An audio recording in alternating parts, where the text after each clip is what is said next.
The Morning Drive podcast from Double T 97.3 is presented by Cantex Roofing and Construction. I'm Mike Hebert, owner of Cantex Roofing and Construction. Every day is game day, and we'll get it right when it comes to your roofing, construction, windows, and mirrors. Call Cantex Roofing and Construction today. Together, we are one serving you. The other day, July the 14th, which today's the 17th, so 3 days ago. The date line is, Jamie, July 14th, 1965. Okay.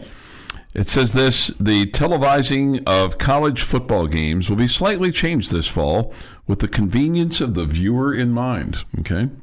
So this is, 60 years ago. In the past, coverage had been confined to the region in which the game was played. Under a new plan, NBC will add a surprise to its coverage of the 1965 NCAA football season. When an Eastern team goes west, the game will not only be seen on the coast, but in the East as well. Football fans, for example, in the Northeastern area will be able to watch the Notre Dame-Cal game that will be played on September 18th in Berkeley. And then this is the one, this is the quote from it. The network said today that this policy should knock down the wall of conventional football scheduling. Okay. All right. Knock down the wall of conventional football scheduling. Boy, that wall has been there. You can drive lanes and lanes and lanes of traffic through that wall now because it's obviously completely changed. But anyway, just thought that was kind of funny. To see that and go, oh, okay. Yeah. To think there was a time that's when the way we did college football. It's crazy. Yeah, I mean, and it took Oklahoma and some schools to, file a suit to be able to, have more games on television, back in the 70s. So, it's if you grew up in the 70s and the late 60s, you know what I'm talking about. And just in terms of, just there weren't that many games on television, obviously, because, you didn't have cable TV until... We didn't have cable TV until 1974. We moved from one suburb to the other, and the reason for that, primarily for a lot of those cases, was just the signal wasn't going to be as good over the air the further you got away from somebody's antenna. So if the antennas were all, in our case they were all downtown or near downtown, and we're 20, 25 miles out.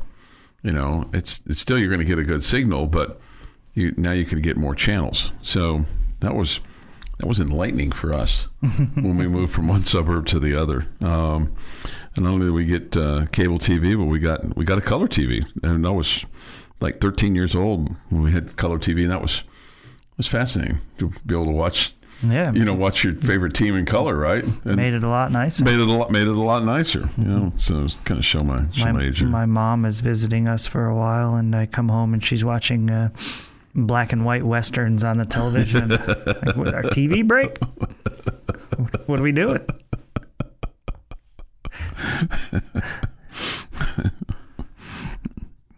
Do you have a favorite meal that your mom makes? Does she have a specialty for you? No, we don't require her to work when she comes. No, I understand that. I understand that, but I mean, she might enjoy, making you some goulash or something that you had back in the day, that or a special cookie or something like that. She might. My dad was always the better cook. Okay. If I'm being completely honest, He did more of the cooking than my mom did. I'm curious your opinion on this. This is a tennis deal. The International Tennis Hall of Fame has now rejected a $10 million gift from hedge fund billionaire Bill Ackman. He is a longtime fan who competed in the Hall of Fame Open in Rhode Island last week as a doubles team with former top 10 player Jack Sock. They lost in straight sets, 6-1, 7-5. The Challenger Tour is a tier below the ATP Tour, but still an actual professional tournament. He received a wild card entry after a history of philanthropy with the Hall of Fame, and played like, well, a 59-year-old tennis enthusiast with no professional experience thrown into a group of professionals. I thought Jack Sock wasn't playing tennis anymore. He's on the pro pickleball tour. Is that right? Yeah, because he's a really good doubles player, tennis doubles player, but he was never had any success playing singles. And last I know, he had flipped to the pickleball world. The apparently their opponents. I'm going to probably butcher their name. Omar Yasika and Bernard Tomic took it easy on him, even though they won 6-1, 7-5. Okay. But the tennis community is outraged. And because they let this guy play in? Because they let this guy play in, yeah. So he paid his way in, basically. Yeah, I mean, he had donated his way in, and they let him play. Again, it's not the ATP Tour. It's not Wimbledon. Andy Roddick was critical on his podcast, called the match a total miss, pathetic, hard to watch, biggest joke I've watched in professional tennis. He actually said he didn't blame Ackman for his decision to play, placing the onus on the hall, and praised the billionaire's effort, but said he believed the decisions behind the match would warrant a review. So, yeah, I don't think we want to get into the world where somebody can just buy their way in. Yeah. It's like, they made movies about that, Heaven Can Wait. You ever see the movie Heaven Can Wait? Don't think so. Okay, so it's a movie about a guy that's a quarterback for the Rams, okay? And he gets injured. He gets killed. And he's riding his bike. He gets killed. He gets run over. And they made a mistake, okay? He wasn't supposed to die that soon. And so they make it up to him, the guy personally, by saying, okay, we're gonna place you in another body, all right? And then you'll have the opportunity to come back, but at some point in time you won't remember your past life, right? Okay. And so they put him in the body of a millionaire, and he buys the Rams, and he makes himself the starting quarterback. Okay. But then he gets killed by his wife, who's having an affair with somebody else, and then they get to the Super Bowl, and so the guy that's the quarterback for the Rams in the Super Bowl, he dies on the sideline in the game. Oh goodness! But nobody knows it, because the guy actually dies, and then they place the other guy in the body, and he ends up leading the Rams to a Super Bowl victory. All right, well, way to go! So there you go. So go Rams! So if you're looking for an old movie that's kind of fun, Heaven Can Wait. This is the Morning Drive Podcast from Double T 97.3, presented by Cantex Roofing and Construction. Live today is Thursday, July 17th, 2025. Here's Jeff McGuire with this day in sports history. Starting in 1926, we haven't heard from our guy, Paavo Nurmi, in a while. I was just going to say, it's got to be Paavo Nurmi time. He walked part of a world record 4x1500 meter. He walked? Walked. Well, that was the speed. It's the walking 1500 meter. Oh, okay. 1941, New York Yankee Joe DiMaggio's 56-game hit streak comes to an end in Cleveland. Do you know who the pitcher was that ended it? I do not. Okay. It would have had to be whoever he faced in the last at bat, so I don't know that would have been the starting pitcher that day either. Okay. Because, he didn't just bat in the first. Right. 1987, New York Yankees' Don Mattingly is the second to hit home runs in 7 straight American League games, en route to breaking the AL record of 8. 2011, FIFA Women's World Cup Final in Germany. Japan beats the United States 3-1 on penalties. It was 2-2 after the extra time had been run out. And in 2016, former Red Raider Josh Tomlin gives up 1 run on 6 hits in 7 2/3 innings, gets a no decision as Cleveland tops the Minnesota Twins 6-1. It is National Peach Ice Cream Day. Oh, love me some peach ice cream. You like some peach ice cream? I've never had any peach ice cream. Yeah, I mean, it's not every day, but it's like one of those once in a blue moon kind of deal. Okay. Happy birthday, Luke Bryan, 49, David Hasselhoff, 73, and Mason Randolph is 30.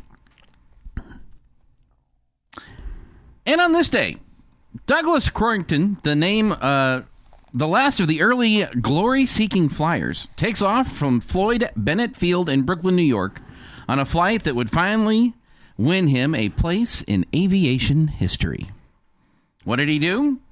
Well, in 1938, he bought a 1929 Curtiss Robin aircraft off a trash heap, rebuilt it, and modified it for long-distance flight.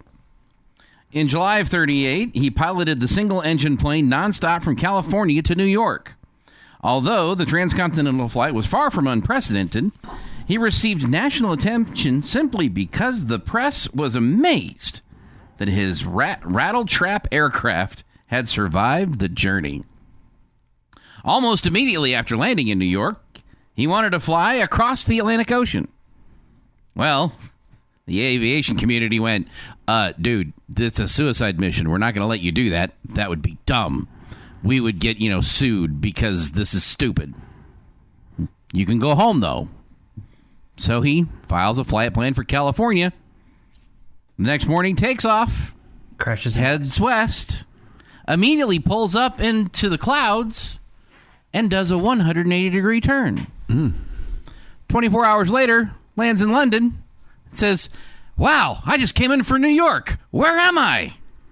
Nobody obviously believed him that he had actually gotten lost and said that his compass broke and didn't know where he was. His license was pulled.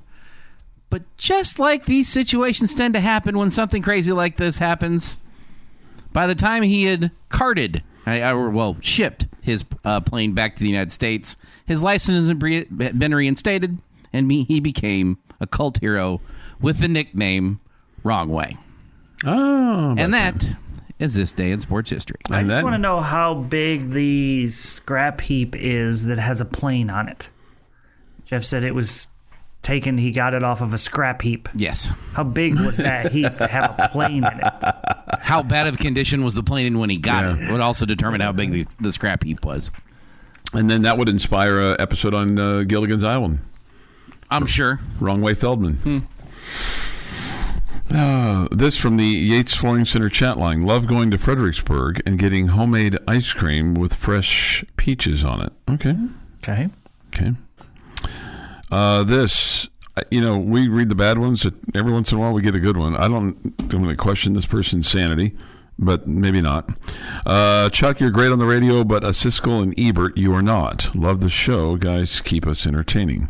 Do you know who Siskel and Ebert are or were? Aren't they like the movie? Yeah, they were movie guys. Yeah, they're movie reviewers, right. Both are dead now. That's unfortunate for them. One died early, right? Siskel was he died young. The 56-game hit streak will never be broken. Prove me wrong, Jamie. What do you think about that? Do you agree with that? I can't prove you wrong. I mean, I don't see the future. Okay, you don't. Okay. I do not. But I think it's going to be really tough. Yeah, no. It's one of the ones, right? It's maybe the one record that won't be broken. Mm-hmm. When you could start simulating games on computer consoles back, I guess this was early 2000s. They were able to match or break every Major League Baseball record but the 56-game hit streak. They could do the consecutive games played. They could do the home run record. They could do the 401 batting average, even though that's not the all-time batting average. They could break 400 on that. They couldn't match the 56-game hit streak. Just a couple of numbers during those that 56-game hit streak. DiMaggio had 91 base hits and 223 at-bats. That's a 408 average.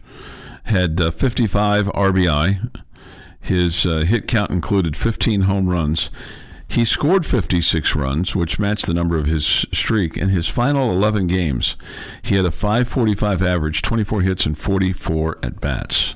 And in that last game, which was on this date in 1941 against the Cleveland Indians at Municipal Stadium, they started a left-hander, a guy named Al Smith. His first at-bat was a sharp ground ball down the third base line. He was denied the hit. Ken Keltner was the third baseman, threw him out. He walked in his next appearance, drawing boos from the Cleveland fan. Hit another ground ball to third in the seventh. And then he batted an inning later. But with the bases loaded, he faced right-hander Jim Bagby Jr., who had just been put in relief, and hit a ground ball to the good kid, Lou Boudreau, who took a hop before reaching him and then successfully fielding a ball and then turning it into a double play. So that's kind of how it ended for Lou Boudreau. I always liked Lou Boudreau when he was on the Cub broadcast. He'd always say, "All right, you young kids out there, you got to get both hands on the ball." He would always speak fundamentals. Yeah, that's good. And Milo Hamilton would always call him the good kid. Thank you, good kid. With that big Milo Hamilton voice that he had. 6:53 this morning here on the Morning Drive. Thoughts, comments, Yates Flooring Center chat line. Go to WT973.com. With regard to Heaven Can Wait, we get a text. Warren Beatty, yes, was the lead character in that movie. And the thing that I love about that movie, too, is you had a Super Bowl game that they used some audio from with the announcers. And this... Only a guy like me would go back and watch it just for this.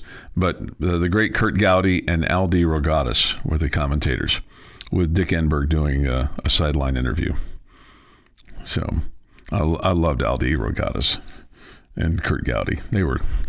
I loved Kurt Gowdy and Tony Kubek, and then Kubek and Joe Garagiola on the Game of the Week. I like Garagiola and Kubek much more than I liked Vin Scully on the Game of the Week. Vin was just too much syrup for me. And I realized for some that's blasphemy, but that's just really wasn't my cup of tea. 6:50. Like a syrupy guy. He's just a little too much for me. It had nothing to do with the Dodgers or anything like that. It was just. And then one fun fact on Vin Scully.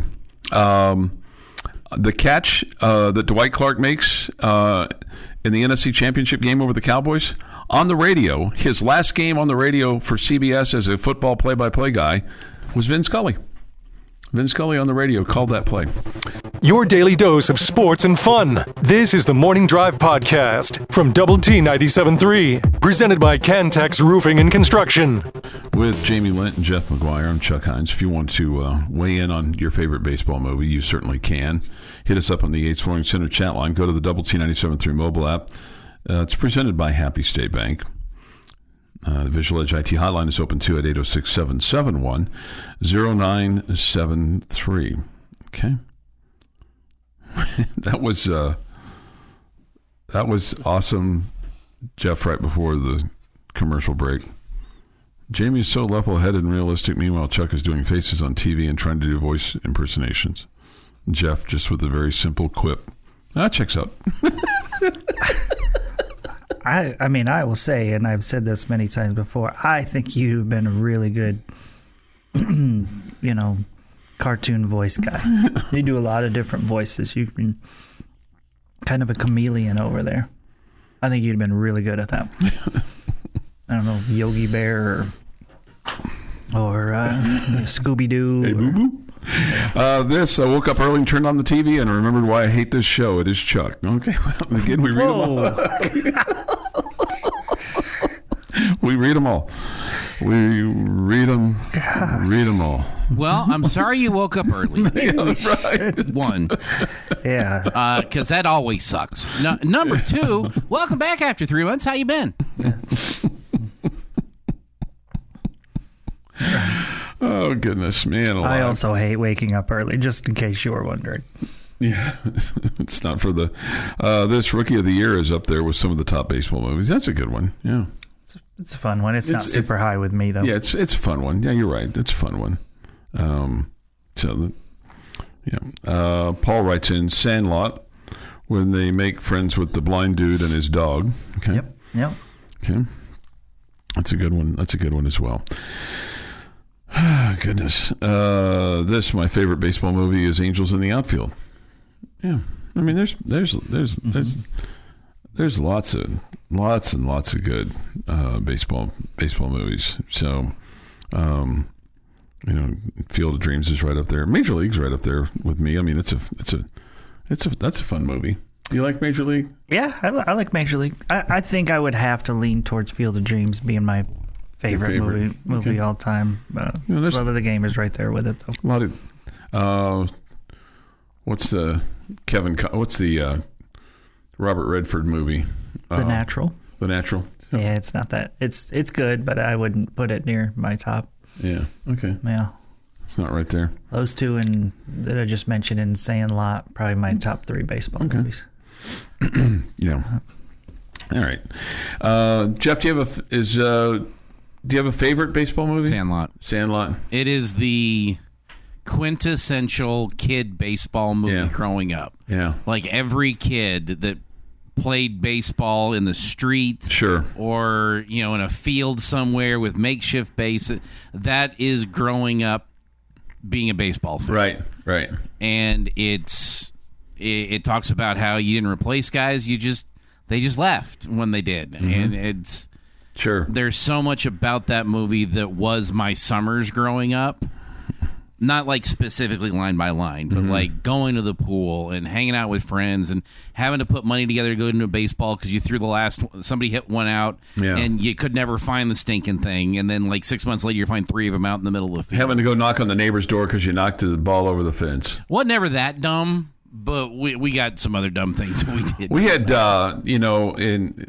when we lived on the bad side of the river, we had Mr. Cripps that lived next door to us.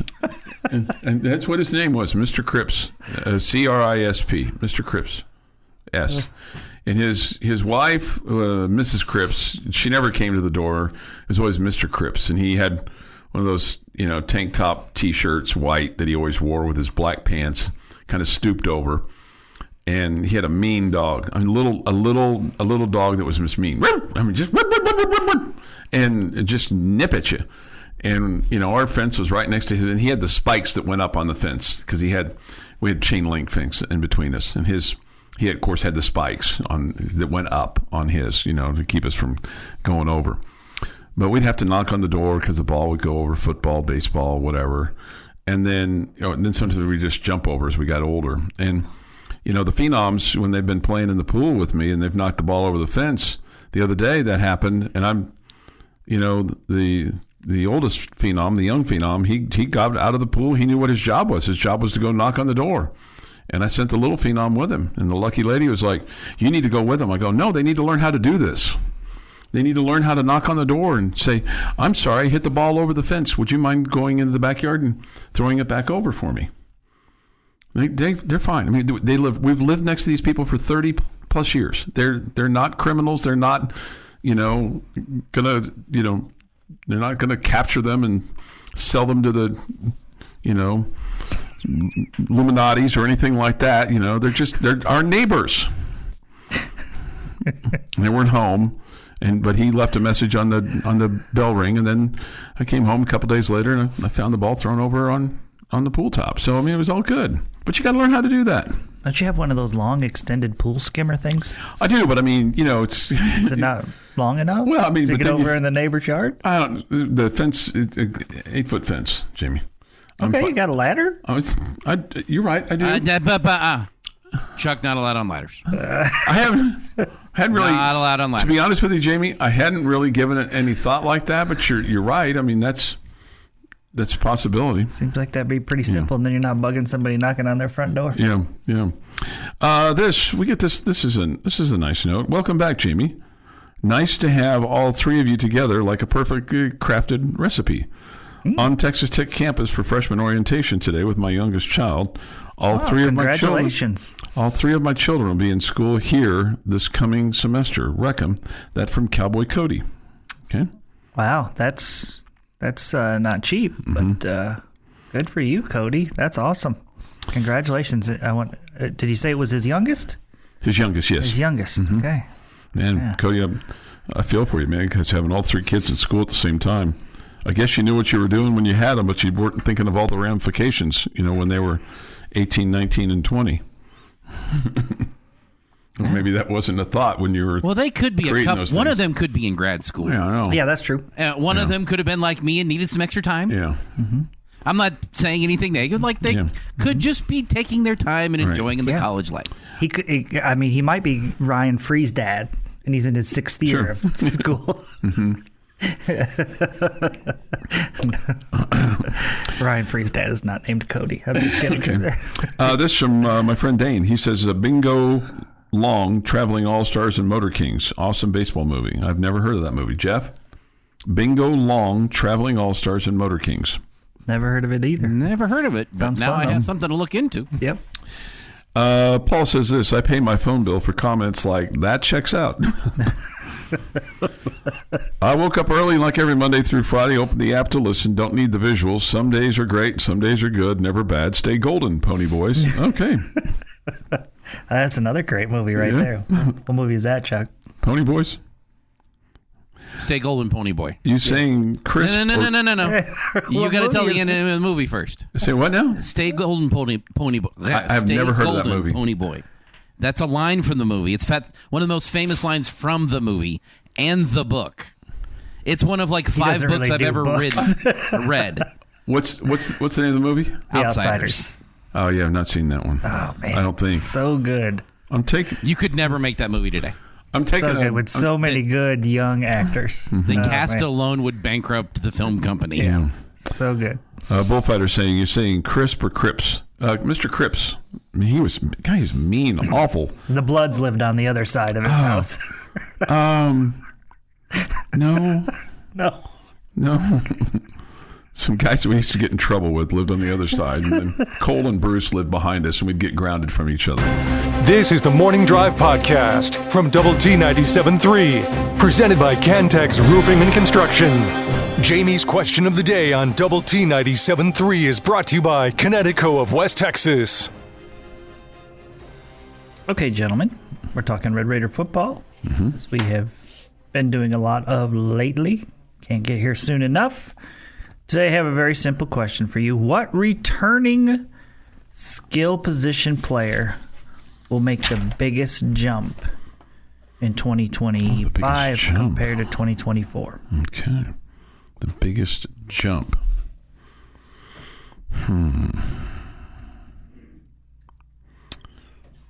Biggest jump. Well, Chuck thinks. Do you have somebody in mind? Immediately. Baron Morton. Well, I had that. You will not be focusing on the run game as much as you did last year, which is going to improve his numbers. Yeah. You've got better weapons for him to throw to this year, which will improve his numbers. You have a better offensive line in front of him. At least you've paid for one. That will help improve his numbers. Baron Morton is healthy, which will improve his numbers. He will make the biggest jump. Touchdown yards, both. What are we talking? Completion percentage. We're going to talk yardage. We're going to talk touchdowns, effectiveness, across the board. Okay, so 3,300 yards last year and 27 touchdowns. What are you expecting this year? 4,035.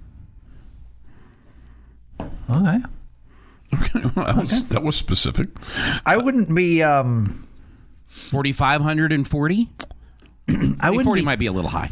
I wouldn't be devastated if his completion percentage didn't go up because you're trying to stretch the field more, and those are more not as high percentage throws.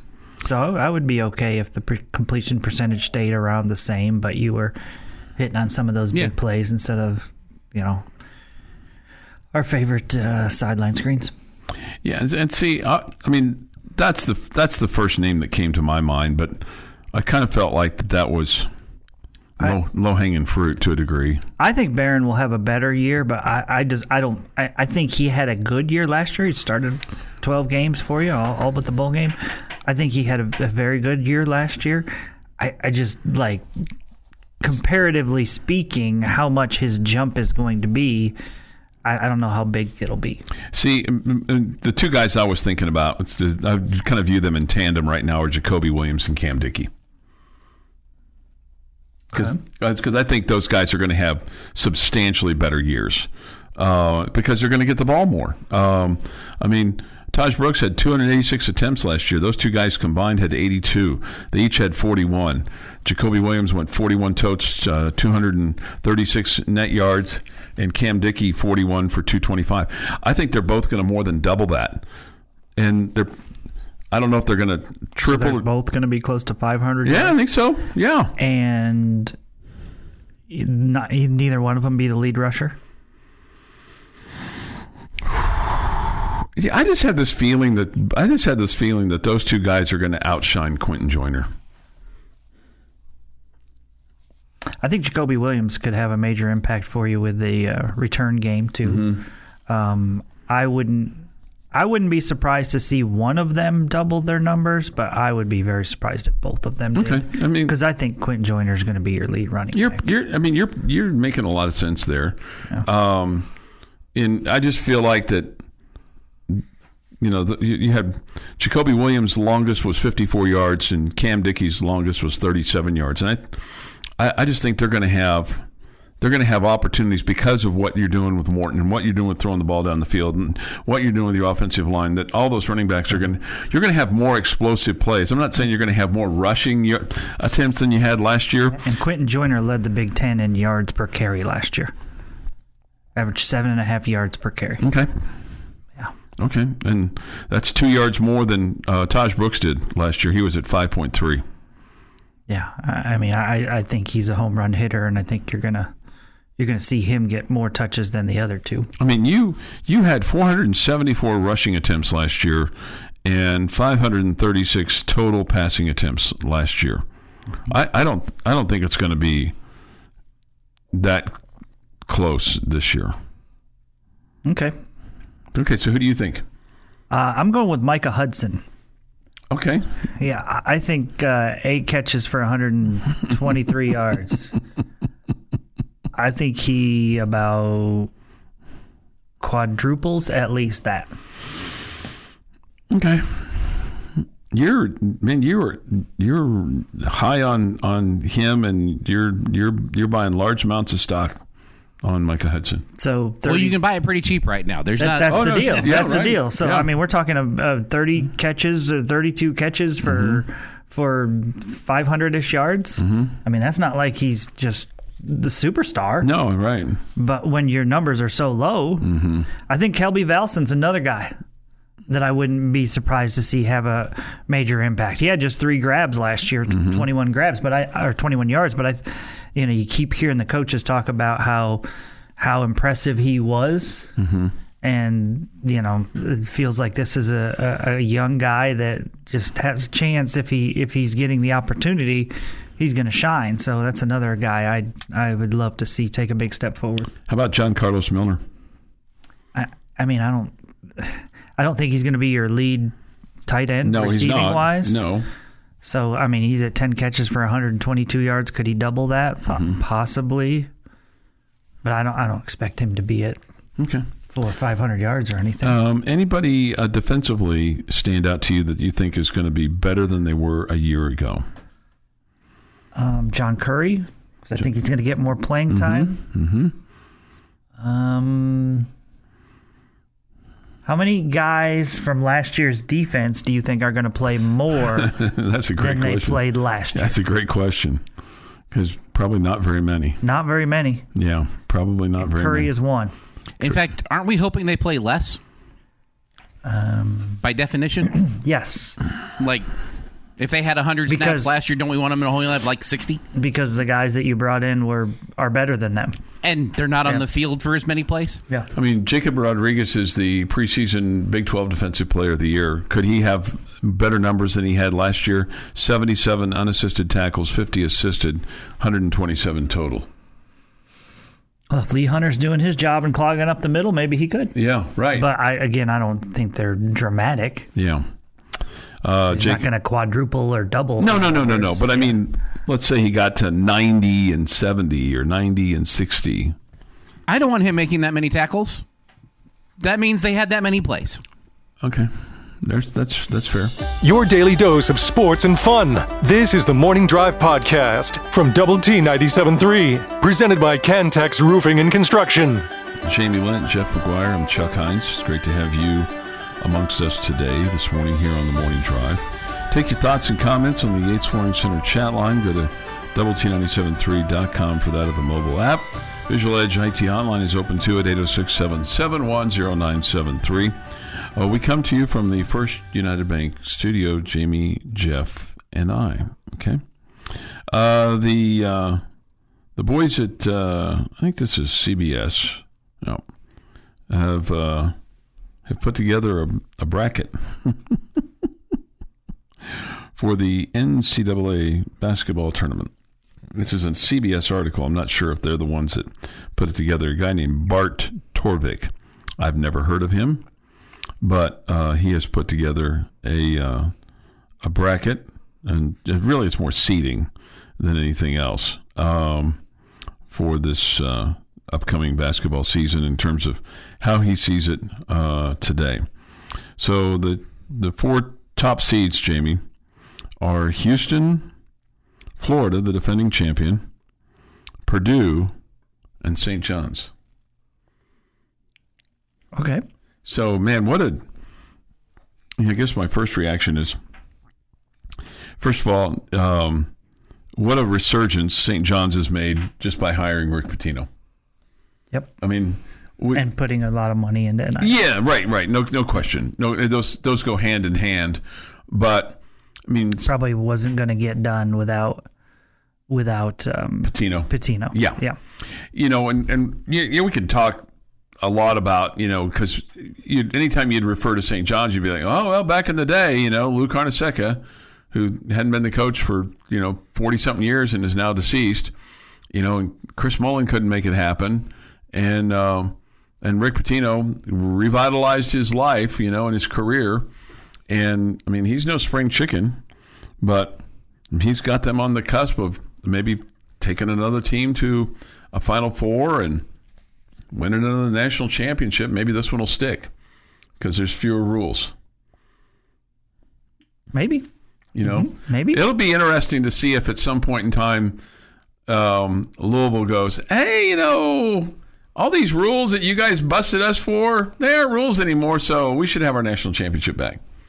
Or Michigan, when you look at what the Fab Five did or didn't do, with the guy that was supplying them, those guys with some, really, we should be able to hang our Final Four banner. Mm-hmm. I mean, on one hand, it's like, well, that didn't happen on the court of play. I mean, it's hard to undo that. It's like I see. But that's kind of what we've been. I mean, that's what Reggie Bush is. Yeah, he's done it. That was Reggie Bush's take, right? Right, absolutely. I mean, if you're going to give the Heisman Trophy back to Reggie Bush, you probably should give Louisville back their national championship and probably should let Michigan hang their Final Four banners, which are in storage. What did Louisville do wrong? I'm trying to remember. Well, they hired the strippers and they had, the... I bet that's still illegal. They You're not I think they had some cash that was going back and forth to the players and some things like that. Probably not getting that banner back. But Michigan for, probably the sins they committed, far less than what Reggie Bush committed. They seemed pretty outrageous. It was, and keep in mind, Reggie Bush was the Heisman people, right? Not the NCAA. Okay. Different people. They haven't taken away, trying to make. They never took away USC's national championships, though. They didn't give them back because they didn't win it. No, they won one with Reggie Bush. Yeah, they won one. Did they win that year? Texas won the one, but I thought they won a different one with Reggie Bush. Yeah. And then you think about what's kind of gone on with Kelvin Sampson at Houston. I mean, he's no spring chicken either, and they've. You could say that they've built that. You can't say that they've built theirs with NIL money like St. John's, but I'm sure that they've well compensated their players, and now they've been able to sustain it. But he was building that and rebuilding that before the whole NIL stuff. Sure. In fairness to him, he was rebuilding that. I mean, he probably was. It just wasn't called NIL then. It was called under the table. Sure. Yeah. Sure. I mean, sorry, but when you've done what you've done in the past, you don't get many passes. Yeah, you know. And look, let's not make inferences that everything was clean here either, because there's always some gray area that goes on, especially basketball. And there's some black area. Yeah, right. Yeah. That you violated in the black and white world, right? Yeah. I have no idea if you did or not. I just feel like everybody was. Yes. And so, and that's why I think, it's funny because the outrage seems to be larger for college football than it does for anything else in terms of paying all the players. When really this has been going on in basketball since, God only knows how long. It feels like it's been going on forever with some schools, and the shoe deals and stuff like that, and the money that's gotten handed down. It just feels like it's business as usual. Now we can really do it more in the open and don't have to worry about the gumshoes. All right, so the 2 seeds are Michigan, UConn, Kentucky, and Duke. And UConn, the thing that is impressive to me about the UConn deal on the men's side is they've been doing this with different coaches over the last 20 to 25 years. Okay. 3 different coaches, Yep. have been really, really successful there. The first Big 12 team that's a 3 seed, it's not named Texas Tech, it's BYU. And you could see that, right? Yeah, they've put a lot into their program this year, and it looks like they've got put together a really impressive roster. So you got BYU, Louisville, Alabama, and Tennessee. 2 more Big 12 teams are 4 seeds. And tell me if you think that either one of these are underthought of. UCLA is a 4 seed, Texas Tech's a 4 seed, Iowa State's a 4 seed, and Auburn is a 4 seed. So that means you're ranked 12th to 16. I mean, I can't argue with that right now. Okay. I feel like Auburn should be a little bit higher than that. I think you could make a case for Texas Tech as a 3 seed, and I'm curious about the 4 seed for Iowa State. Obviously what he's done there, they've really built that up. The 5 seeds are Kansas, Illinois, Arkansas, and Arizona. So you think about Arizona, Kansas, Iowa State, Texas Tech, and BYU. Whew. That's a pretty salty, and Houston. That's 6 of your 16 that are in the top 20. Mm-hmm. Man, that's a tough basketball league right there. It is. This has been the Morning Drive Podcast, presented by Cantex Roofing and Construction. Check out our library of Double T 97.3 podcasts at doublet97.3.com.